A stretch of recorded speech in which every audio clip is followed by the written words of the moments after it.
आहे? नक्की आज ओला दुष्काळाची पेक्षा भयावह परिस्थिती आहे. ओला दुष्काळ तर सरकारने तुरंत घोषित केला पाहिजे. यापूर्वी सुद्धा आम्ही मागणी केली. मराठवाड्यासह पूर्व पश्चिम विदर्भातील काही जिल्हे, त्यामध्ये यवतमाळ जिल्हा आहे, त्यामध्ये वाशिम जिल्हा आहे, बुलढाणा आहे, अकोला आहे, इथलाही सोयाबीन आणि कपाशीचं पीक पूर्ण धोक्यात आलेलं आहे. धोक्यात आलं नव्हे तर नष्टच झाला आहे. आणि अशा स्थितीत ओला दुष्काळ सरकारने त्वरित जाहीर करून मदत करण्याची आवश्यकता आहे. नाही, आज कॅबिनेट बैठक आहे. गेली 2-3 दिवसापासून जी अतिवृष्टी ढगफुटी सदृश्य परिस्थिती झाली, यापूर्वीच्या पावसानेच पूर्वी कमरडं मोडलं आहे.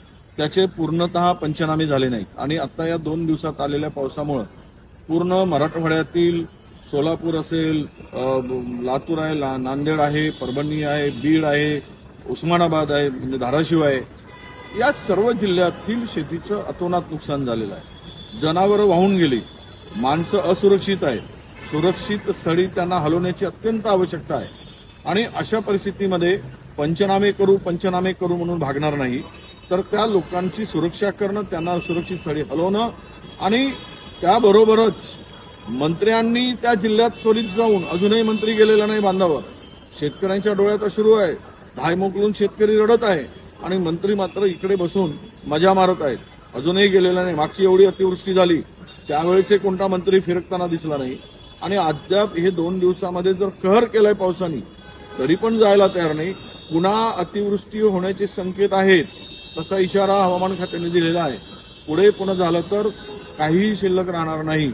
अशा स्थितीत सर्व पंचनामे करणं तर होतीलच, पण आता लोकांना सुरक्षित स्थळी हलवणं, त्यांच्या जनावरांची सुरक्षा करणं, त्यांना काळजी घेणं आणि तातडीनं ही कारवाई अपेक्षित आहे. त्यामध्ये मंत्रिमंडळाची आज चर्चा करत असताना या मंत्र्यांना जे खाली फिली फिरत आहेत तिकडे जा म्हणाल, सांगायला लावा तिकडे जायला आणि आदेश काढा. मंत्र्यांनी गेलं पाहिजेत आणि परिस्थिती पाहिली पाहिजेत. मला रुपयाची मदत मिळत नाही, केवळ घोषणा करताय. मागच्या निवडणुकीच्या पूर्वीचा जी.आर होता जसं तसं लागू करा आणि आता जे जी.आर बदलला आहे आणि त्या जी.आर मध्ये ते निकष लावले ते अर्धे निम्मेपेक्षाही कमी मदत मिळणार आहे. मग त्यांच्या हातात काय मिळेल? म्हणून काही पीक शिल्लक नाही. पीक विम्याचा उपयोग नाही, कारण जे ट्रिगर बदलले त्यामुळे पीक विम्यामध्ये निकषात बसत नाही आणि शेतकऱ्याला त्यातून काही फायदा होणार नाही. अशा स्थितीत किमान 50,000 रुपये प्रति हेक्टरी मदत केल्याशिवाय हा शेतकरी जगू शकत नाही. आणि या परिस्थितीमध्ये तातडीनं सरकारने कॅबिनेटमध्ये आज निर्णय करावा अशी आमची मुख्यमंत्र्यांच्याकडे मागणी आहे.